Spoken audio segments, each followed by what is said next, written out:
Well, welcome to the Lobby for the Rivers Day training. I'm really excited that everybody's coming next week, and I look forward to seeing you in person as well. Um, there we go. Sorry. One thing I want to mention before we get going is that Lobby Day is supposed to be fun. We all enjoy the rivers and we are going to have a wonderful time, and it'll be wonderful to actually be all in person. My understanding is this is a Lobby for the Rivers Day is something that Mass Rivers Alliance does every other year, every 2 years, and this is the first time we've been able to be in person in a while. 4 years ago, it was COVID. 2 years ago, it was March and there was a snowstorm, so everybody had to rapidly change and go online. So, knock on wood, we'll have fabulous weather and we'll all be able to be together in person. For any of you who don't yet know about the Massachusetts Rivers Alliance, we are an organization that is statewide, is dedicated to protecting and restoring all of the 8,000 miles of rivers and streams across the state. We are an alliance that many of you have mentioned organizations that you are active with. We are an alliance of 85 member organizations, watershed associations, some land organizations like the Mass Land Trust Coalition across Massachusetts, Rhode Island, and Connecticut. So our membership and us together, our community spans almost every single watershed, every single of the 27 watersheds in the state. What we are going to walk through today is I'm going to share some information on the legislative process. Some of you I know have some experience. Some of you, this is going to be brand new. It's going to be a rapid fire version of it. I'm going to go through some of the logistics for Lobby for the Rivers Day, and then I'm going to give you information on 3 priority bills. Okay, first of all, why a lobby day? One is that a lobby day allows us to, as best as we can, with as many people who can, to exude on one day a statewide perspective on rivers issues. It really does help to pass legislation by giving some face time between constituents and their legislators. We're building those connections with legislators that we will together keep using throughout the rest of the legislative session and probably into future years. Does it work? I could probably ask a couple of you if it works. This chart, I'm not going to go through the details of it. The top line thing is that the number one thing that elected officials who are deciding things, a thing that sways them is in-person lobby visits from constituents, knowing that it matters to the people who are voting for them. And not just that it matters to the people who are voting for him, but that you've taken the time and traveled the distance to actually show up and be in their office and have a conversation. Alrighty, this is the Massachusetts State House legislative process in a single slide. So the Massachusetts legislature has a 2-year session. The session started in January. It will run through the end of July next year, plus a little bit of time through December 2026 that the legislature really has more business to do, which sometimes they do. At January, at the start of every session, 5,000 to 7,000 bills are introduced. So legislators have this mass of bills that they must deal with, and they serve on committees and they walk them through committees. I mention this in part because, again, this is why it's important to show up and talk about the ones that matter to actual people. The second bullet here is out of those 5 to 7,000, only a very small fraction ever become law. Some of the bills that we're working on, this is the second time or third time they've been introduced. So every year you get a little bit closer, and it works out. What happens when a bill is introduced is each bill is assigned to a committee that is a subject matter committee. Many of our bills were initially assigned to the Committee on Environment and Natural Resources. What happens then is the committee has a hearing, and then it considers the bill, and then it reports it out favorably, it might report it out unfavorably. I think that rarely happens, or it may just not report it out and it eventually goes to study. the bills that I'm going to be talking about later today, they're all in different stages because we're kind of in the middle of the legislative session right now. Some have been reported out, some have moved on to other committees. Then after it's reported out of committee, like I said, sometimes it goes to another committee that it must go to. Sometimes and oftentimes it winds its way through and the bill may actually get attached to another bill as say an amendment, or it may come to the floor of the House or the floor of the Senate and actually be voted on as an independent bill. So one way or another, when bills get passed, sometimes they get passed as independent standalone bills, and sometimes they get attached to other bills that are moving. And that's actually really relevant. I'll get to it in a bit for what we are asking for our bills at this juncture. And then once the bill passes the legislature, it goes to the governor's desk and she has 10 days to sign it. And then a bill becomes a law. If you have questions along the way, I am going to stop from time to time to see if folks have questions, but feel free to pipe up or raise your hand and ask what you want. So talking with your legislator, that's what we're going to do on Wednesday. I will go through some logistics and then some tips. Logistics are we will start at 9:30 a.m. Registration will start. Registration will run about 9:30 to 10. It's going to be in room 437. This is all on the attendee information, the information and guide that is linked in an email I sent you. And I am updating that kind of constantly with a little bit of more information here and there, but the basics of the agenda are all in there now. At 10 o'clock, we're going to have opening remarks from our executive director and then the co-chairs of the Environment and Natural Resource Committee are scheduled, and then also the lead sponsors of our drought bill, which is our very top priority that we're trying to get through as an organization this year, will all speak as well. And then what I'm hoping to do is to have kind of a few minutes for folks to connect by region. There will be meeting leaders that will accompany everybody to your meetings. You will have a schedule of meetings, and then those individual meetings will happen with legislators, mostly between 11 and 1. Some that I'm scheduling now are going over to 2 or 2:30. And then at 3, I actually think I'm updating that to maybe 3:30. We will have, for anybody who wants to, it's not mandatory, but we'll have a happy hour-ish debrief over at an establishment around the corner down the street called Carrie Nation, and that is in the attendee packet already. I just updated that today. Many of you, when you go to your legislator meetings, you may be meeting with staff. The legislators, what I'm understand, and that's first of all, it's normal, and sometimes it's actually your elected officials like to hear from you and they like to meet you and they like to have face time, but the staff are the ones that are actually doing the day-to-day work on the bills and carry great influence. So meeting with the staff is a very good thing. As I just mentioned, each meeting, for each meeting, you will have a meeting leader. And you will know this all in advance. What I'm doing now is I'm finalizing the meeting list, and everybody will have a full meeting list with a list of names, so that you can see who you're meeting with and who your meeting leader is. And you will also have the cell phone contact information for your meeting leader. Because what we'll ask you to do is some of you will probably go to multiple meetings with the same person. Otherwise, we will ask you to kind of just meet outside your legislator's door a few minutes ahead of time and meet up with your group. And so you'll have their cell phone numbers just in case you have questions. You will also have a map of the State House. So a couple of tips. Dress professionally. The State House is kind of a professional place. So wear what you might wear to do a presentation. Get to know your legislator, their district, the committees they serve on. I will be providing also in advance, I'm working on them now, backgrounder sheets for all of your legislators. So you can see that information. You can see whether or not they've already co-sponsored the bills that we're focusing on.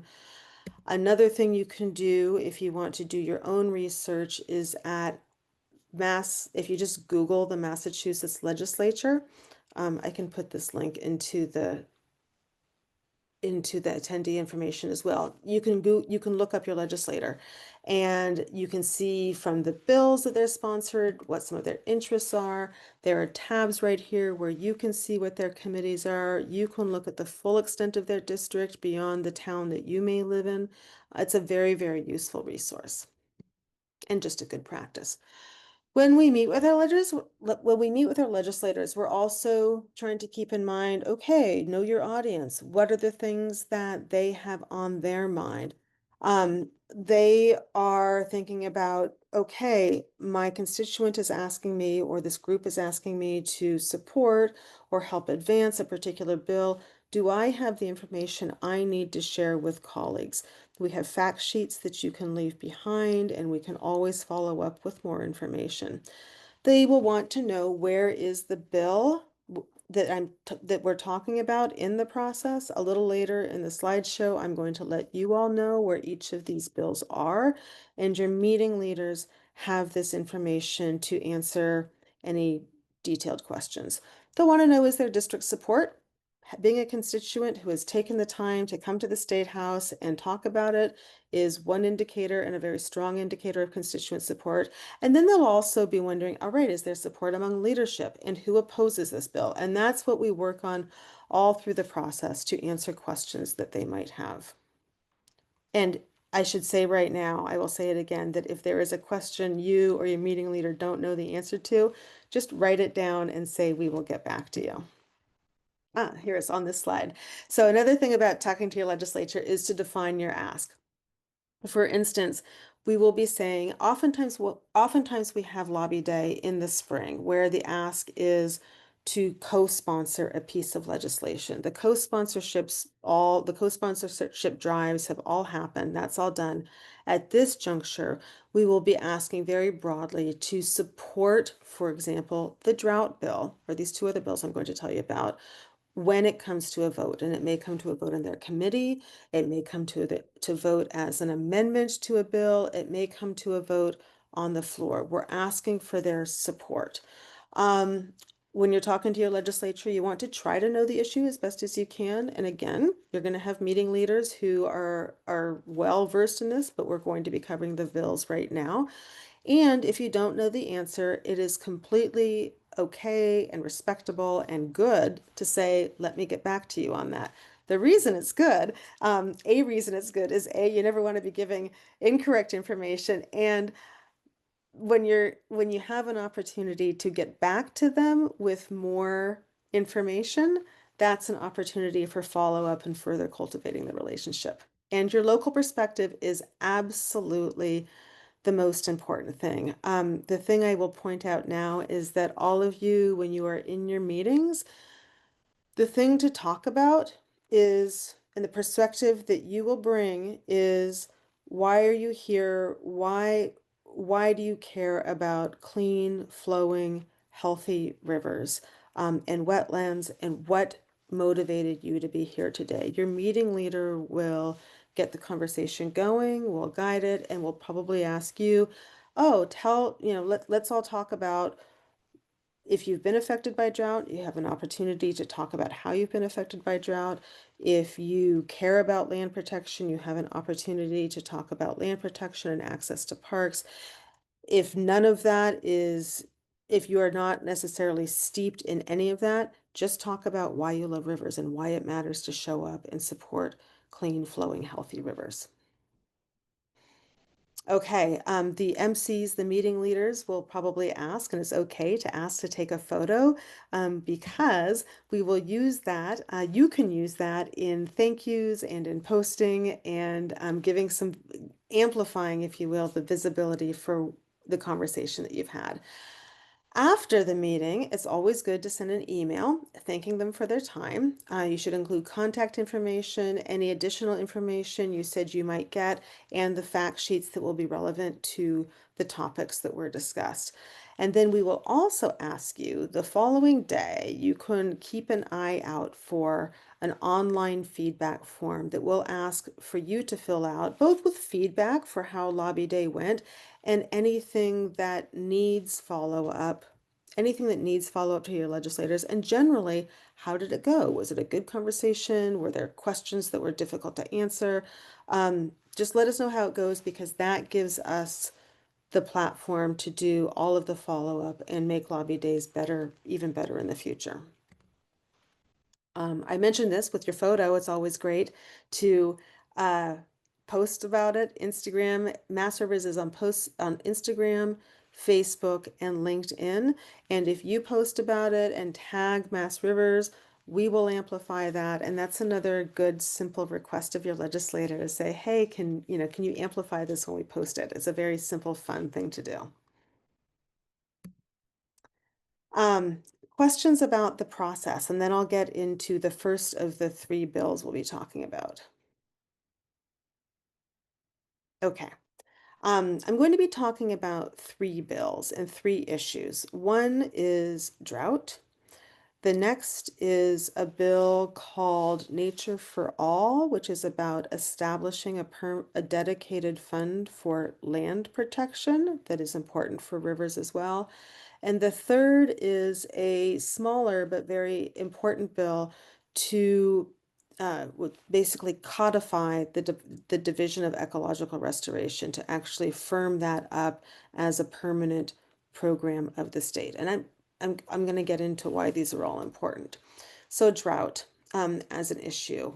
If anybody's curious, we are in a drought. This is technically still the drought that started last year. You remember how awful it was last year. Drought is very hard on rivers. I have some photos to share.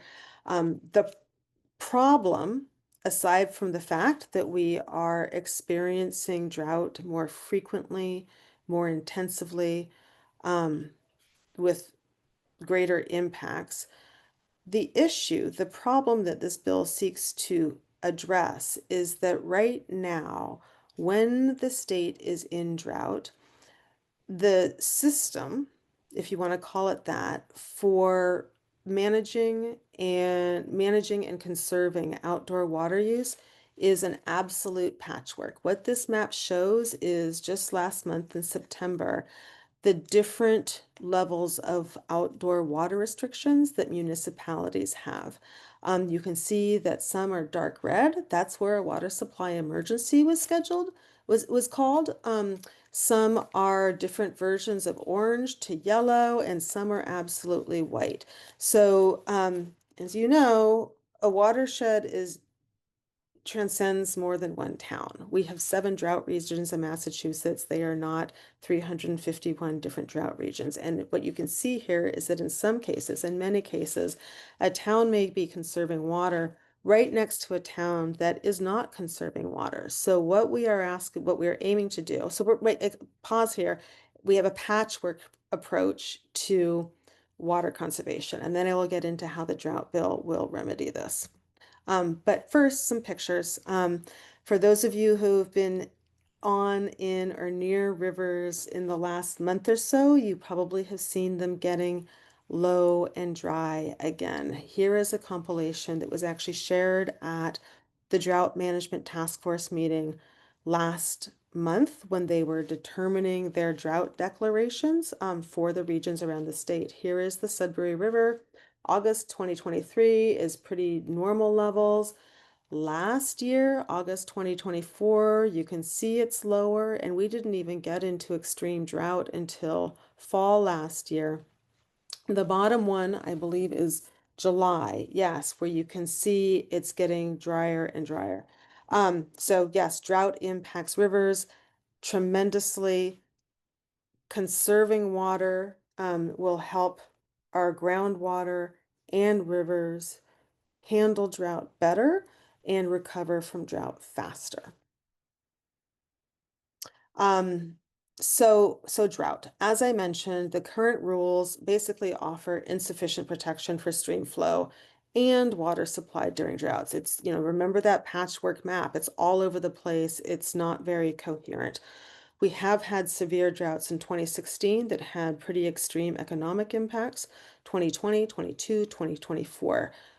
Right now, it seems like we are in a cycle of drought every other year with an asterisk that 24 drought in some regions never really went away, and our level of drought right now, as of September, is increasing. We'll see what the drought level is come October. Overall, Massachusetts needs a stronger response to drought as we experience drought differently. We experience drought more intensively, more frequently, and we need a better, stronger response to drought. Here comes the drought bill. The drought bill that we are advocating for is a bill that on the Senate side is sponsored by Senator Eldridge, and on the House side is sponsored by Representatives Mosquito and Rogers. With Peter here, I will mention that Senator Tarr also has a drought bill that is equally as well. It's compatible with the Senate bill. It's much less specific about what would happen in drought management. So that bill is out there too. Senator Tarr has been a tremendous leader on drought as well. This bill does two things. One is it establishes in law the existing Drought Management Task Force, which exists. It's a collaboration among state agencies. It has federal expertise. It has a couple of stakeholders, but it is primarily science-based. When we are in drought, the Drought Management Task Force meets every month to review technical parameters, groundwater, weather, hydrology, stream flow, water supply, and determine whether or not our 7 drought regions are in drought and what the level of outdoor water restrictions should be.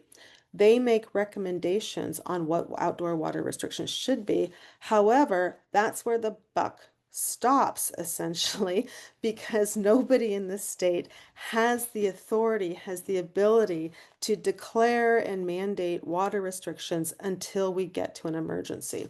So the second thing that the bill does is it gives the Secretary of Environment, EEA there stands for Energy and Environmental Affairs.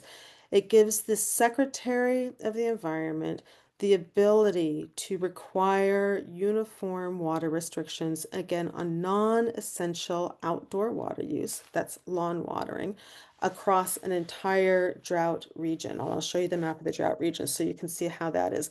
This doesn't affect agricultural use, it doesn't affect any business use, and it doesn't affect indoor residential use.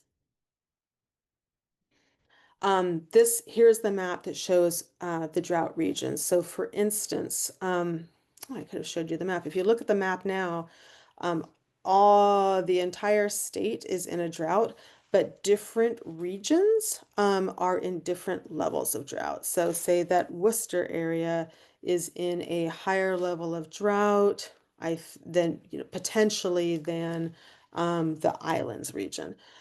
So the bill would apply to all users in a single drought region, including well owners. Municipalities that are served by wells don't have any water restrictions now, and I have heard some pretty compelling testimony of, say, a user who has a shallow well and their neighbors down the street are watering the lawn with their well, and that all affects groundwater, and then it's taking up water that everybody and the rivers all need. The bill also allows the state to make drought management, to make those water restrictions as targeted as needed. So if there is, say, a single watershed within one of those drought regions that is really, really in trouble, they can hone in and say, alrighty, we need more restrictive water restrictions, water conservation in these particular municipalities. So that's what the drought bill does. Let me pause and see if anybody has any questions about that. I gave an overview.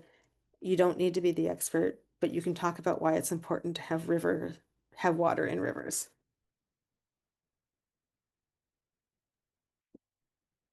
I have this is Tracy. Sorry, it took me a second to unmute.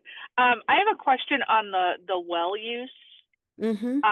which would be specific to Medway, which is Mike Soder, Jeff Roy, and Karen Spilka's district. Yes.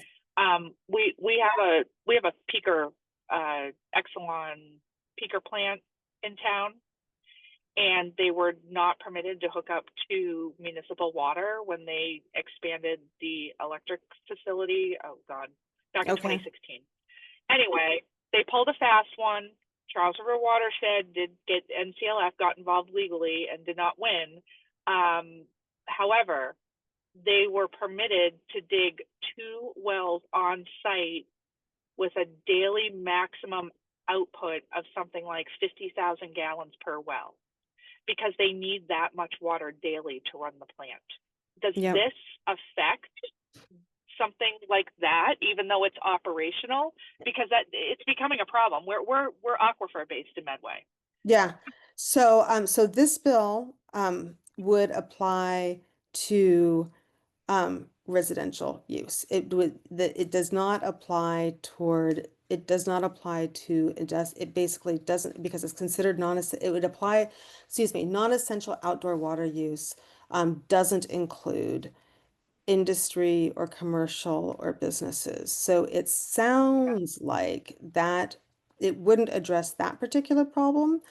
However, that probably still is a problem, and that's what overall with our organizations we continue to work on. So this would get at this, and this is, I think if anything, you've highlighted that this is like the baseline of what we should be doing, is having a consistent approach to that non-essential outdoor water use. Okay. Thank you. Yeah, thank you. That's a really good question. Thank you. Okay. The next bill is called Nature for All. And before I go on, I want to say, because I absolutely don't want to overwhelm anyone. Oftentimes on Lobby Day, I've already mentioned we do it in March. We didn't do it this March because my position was vacant. So we're doing it in the fall instead. Oftentimes in February, March, we're focused on the budget as well. The budget process for Massachusetts is not in play yet. That starts in January and gets done by June. Feedback that we got on past lobby days has been along the lines of, oh, I wish if our member that we were talking to, if our legislator that we were talking to was already in support of, say, the drought bill, I wish we had another ask. So we have a couple more things that you can talk about. One is Nature for Massachusetts. It is about a creating and it's basically establishing a dedicated fund for the protection and restoration of land, for the creation of parks, which includes river access. A reason that Massachusetts Rivers Alliance and many of our member organizations are part of the coalition advancing this is that one of the best things we can do to protect rivers is to protect the land around it. So I'll talk about this a little bit. Probably it's not going to take as long as it did for drought. There is a broad, diverse, growing coalition that has just started this year. I've already mentioned Mass Rivers Alliance. There are other statewide organizations. There are small community-based organizations, small but effective community-based organizations, environmental justice organizations. Together, we are seeking to create this dedicated annual revenue stream to protect and restore land for water resource protection, urban green space, parks, recreation, for biodiversity. Problem statement is that Massachusetts is one of the only states in the nation, I should say is one of only a few states in the nation that don't have a dedicated funding source for this type of work. The state has been spending about $25 million a year for the past decade, which just pales in comparison to the need to meet the climate goals for land conservation. Mass Audubon has shown that we need about $350 million. 350 I think it's about $350 million a year is what has been shown. Anyhow, don't quote me on that exact one. But what this would do is this would establish a fund that would generate about $100 million a year for this purpose. The source would be It's not a new tax. The source would be the existing sporting goods sales tax. So it would divert it exactly for this purpose. There's a bill that was introduced this year by Senator Feeney and Representatives Blais from Western Massachusetts and Montano from Jamaica Plain that would do this. I've already mentioned all the things that the bill would do. I've mentioned the source of funding. A thing that everybody should know is that this broad, diverse coalition in the last month has also started to move on a Plan B should the legislature fail to act. There is a signature campaign now to get a question on the 2026 ballot. That is truly a Plan B. Xander, I see your question and I'm going to answer it. Anyhow, there's a ballot initiative in play as well that may or may not be mentioned by the legislators. Your meeting leaders certainly all know about it. On Wednesday, next Wednesday, we will be talking only about the legislation. Xander asked, where does the sporting goods sales tax currently go? It goes mostly to the general fund. Right now, the sales tax is 6.25%. 2% goes to transportation and education, and that portion would not be touched at all. It's the 4.25% that would be diverted to this exact purpose and augment the state's ability to do that. I'll also note Texas and Georgia have done this exact same thing with broad support, including from outdoor industry. The legislation has support from REI, from LL Bean, and from other industry as well. Let me pause to see if there are other questions about that. You're welcome. On this, you will have a fact sheet as well and some simple talking points. And on this one, it's, again, your meeting leader will probably bring up the topic, but it's, again, the baseline message is that the state should be investing quite a bit more in conserving the land that helps to protect and restore the rivers. Okay.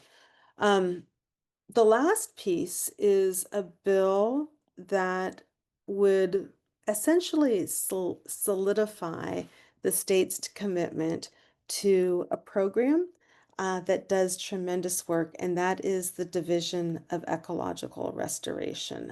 In the Department of Fish and Game, there's a tremendous program that has only existed for about 15 years that is doing incredible work through technical assistance, through partnering with communities by bringing oftentimes federal agencies, state agencies, municipalities all together, most often I'm starting to call it, they're kind of like creating nature. We have this amazing land use history in Massachusetts, and there are many, many places where either cranberry bogs have become economically unviable and they turn this photo right here is a huge cranberry bog that was converted back to wetland just through some techniques that they've been developing, and it's functioning and thriving.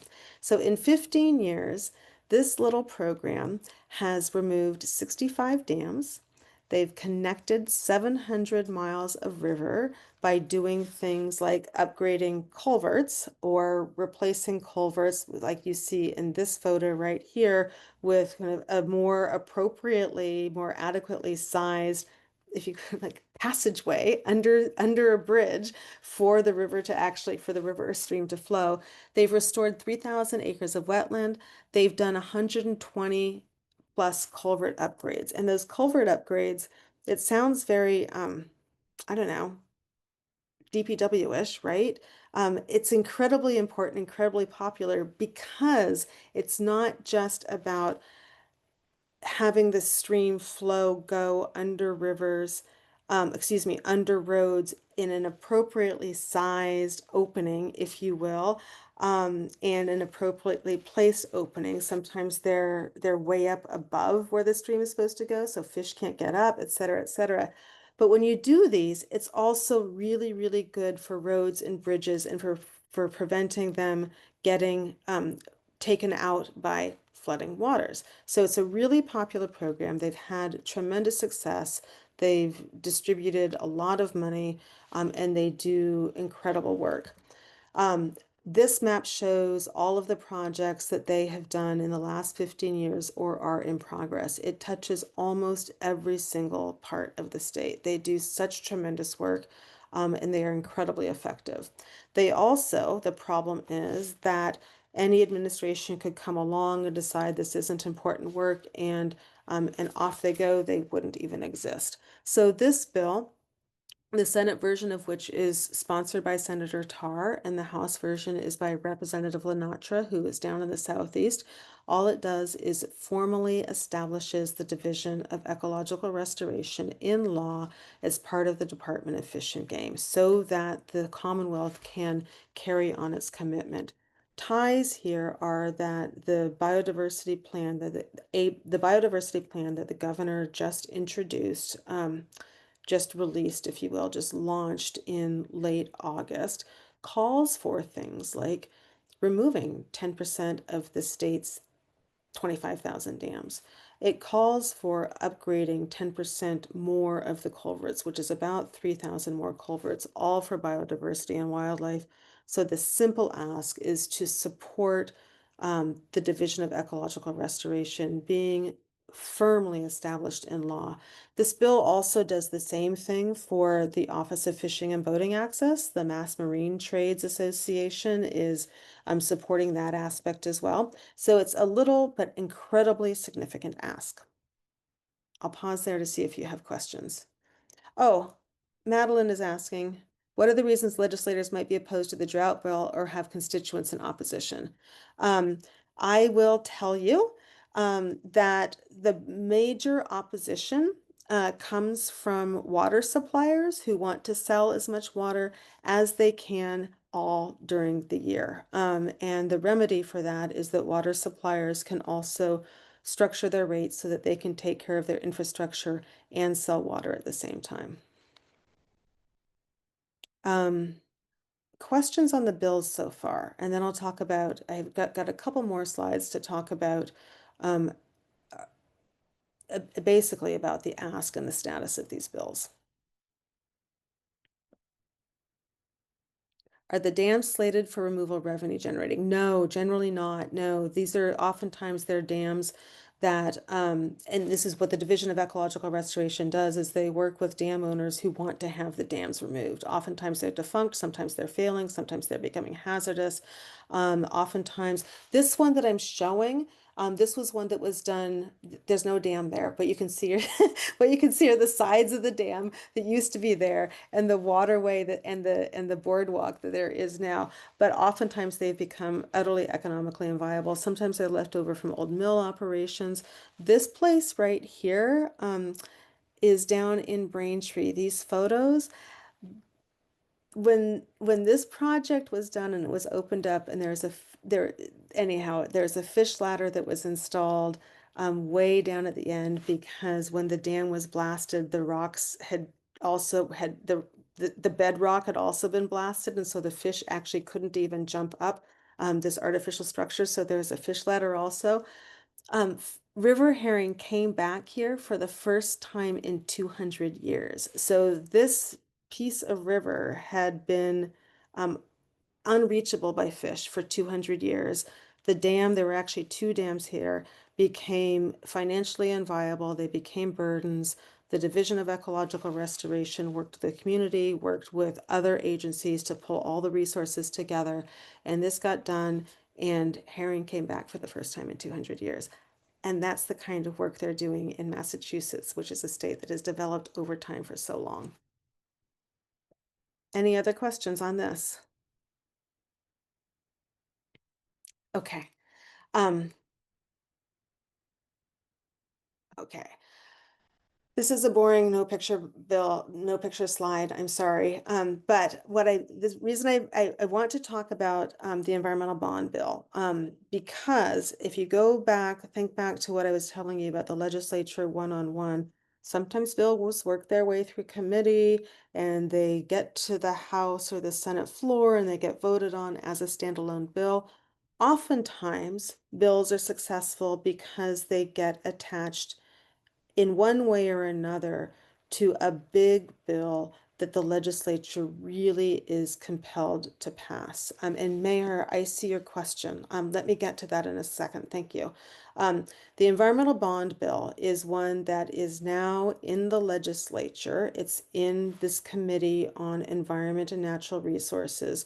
What the reason the bond bill is a must-pass bill. What it does is it is a really big bill that authorizes capital spending, so spending that on things that aren't staff, but are things like park improvements, water infrastructure, actually the Division of Ecological Restoration projects, things like that.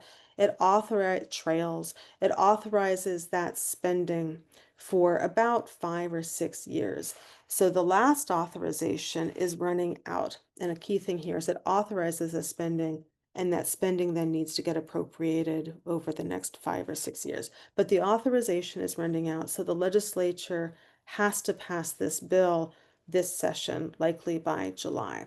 And so what our big ask is to have actually all three of these bills, the drought, oh, let me back up a little bit. So it authorizes spending. The bill also oftentimes, and this one does too, has a whole section on policies that will meet the spirit of the bill. The governor introduced this environmental bond bill with a theme of climate resilience, and housing actually also, but climate resilience. We are asking for all three of these pieces of legislation to be included with the environmental bond bill as strategies to fulfill the goals, the funding goals of this bill. So in a nutshell, the environmental bond bill is a must-pass bill. It's in consideration by the Environment and Natural Resources Committee. It will go all the way through the legislature, and in one fashion or another, we are asking for legislators to support these items as a part of the environmental bond package. Okay. Maher, you asked, are you mostly referring to private water suppliers being opposed to the drought bill? No. Well, actually, some of you might know this answer better than I, but I'm talking about the municipal, oftentimes the municipal, basically the suppliers that supply our public water. So, and not all of them. I mean, like many of them are in water supply emergencies now and would be supportive of this, but it's the water suppliers that there's basically it's not all of the water suppliers, it's a handful of water suppliers who have consternation about when people are paying for less water because they are watering their lawns less.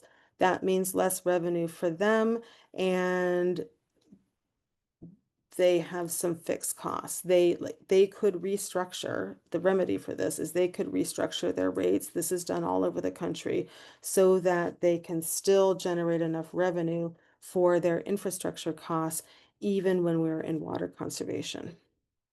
Does that help? Yeah, Okay. I was just like wondering if like MWRA and if they are in support or not of the bill. NWRA is probably not in support of this bill. Really, that's crazy.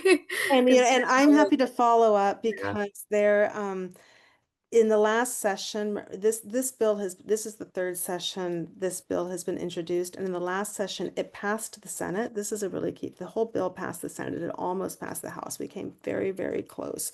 Um, there was some language that was added that gives the secretary some flexibility if big water suppliers like the MWRA truly do have enough water and aren't impacting the environment, but the important thing that it is that it's all should be evaluated by scientific parameters and and the philosophy, the goal is to have enough water for everyone and everything, including the rivers and the life that the rivers depend on. Tracy, you have your hand up. Yeah, I just wanted to share that I'm also on I'm an elected member of Water Sewer Advisory Board in Medway, which Oh, got dummied down about 5 years ago from a commission.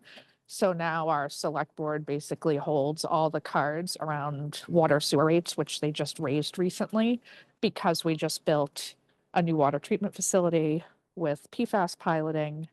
And I'm sorry to go down a rabbit hole and get complex about this, but I am in a household that we use the minimum, and we're still paying almost $500 a quarter.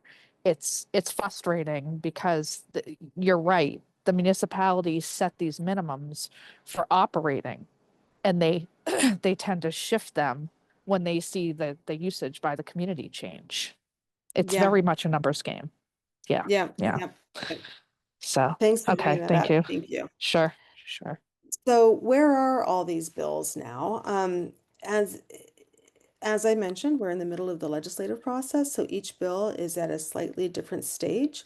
The drought bill, there are two different bills. There's a House bill and a Senate bill. The Senate bill has been reported out by the Committee on Environment and Natural Resources and is now made its way to the next committee, which is the Senate Ways and Means Committee. The House bill is still at Environment and Natural Resources. They are working on it and will hopefully either report it out or hopefully, possibly, we hope, this is what we're asking for, attach it to the environmental bond bill that is in their committee right now as well. The Nature for All bill, same kind of thing. The Senate bill has been reported out by the Environment Committee and it's now at its next committee, which is the Rules Committee. The Rules Committee, for those of you who are really into this, because the Nature for All bill establishes a new commission that would help determine how that would advise on how the funds are spent. The House bill is also still at Environment and Natural Resources Committee, like the drought bill. DER, the DER codification bill, that the Senate bill actually went to the Agriculture and Fisheries Committee, so it is there and it's received a hearing. Mass Rivers testified in support. All of these have received hearings, and Mass Rivers testified in support. The House bill is also at Environment and Natural Resources Committee and hasn't yet been reported out. They have it, and so it's a great time to have it added to the environmental bond bill. Um, fine, I think yes, this is my final slide, kind of trying to wrap it up. When you go and talk to your legislator with all the tips I've given you, it's important. A lot of our legislators have already co-sponsored these bills, so it's important to thank them if they've co-sponsored. What I'm aiming to do is on the meeting list that I'm going to give you, there will be a column for whether or not for whether or not they've co-sponsored the bill. There are a lot of co-sponsors on the drought bill. There are a lot of co-sponsors on the Nature for Massachusetts bill. The DER codification bill is kind of a little-ish bill, so there are really only a handful of sponsors. It doesn't mean that basically there hasn't been a huge coalition asking many members to support. So thank them if they've co-sponsored, really important. Tell your story, why these issues matter to you and to people you know in your community. Request support when it comes to a vote and request support for including it in the environmental bond bill. That's the overview. This was a lot, kind of late at night. I really appreciate all of you signing up to come for Lobby Day. I'm really excited for it. I'm really happy to have you here. You have my email address because I'm the one who sent you the information. So feel free to ask me questions anytime between now and then.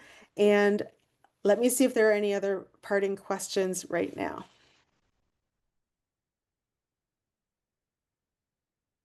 Okay, well, it's all everything that happens, well, maybe not everything, but a lot of what happens in the legislature happens because people say they really care and that people are present real constituents and people are present in keeping these issues on the minds of our legislators. So thank you for planning to make the trip and thank you for being here tonight. If you feel like coming to the one, if you have questions, you can either call, you can email me. Actually, you've got my phone number too, because it's in my signature block. You can also join it next Monday if you want, if you have questions that come to mind. So thank you so much. And I'm really looking forward to seeing you in real life next Wednesday.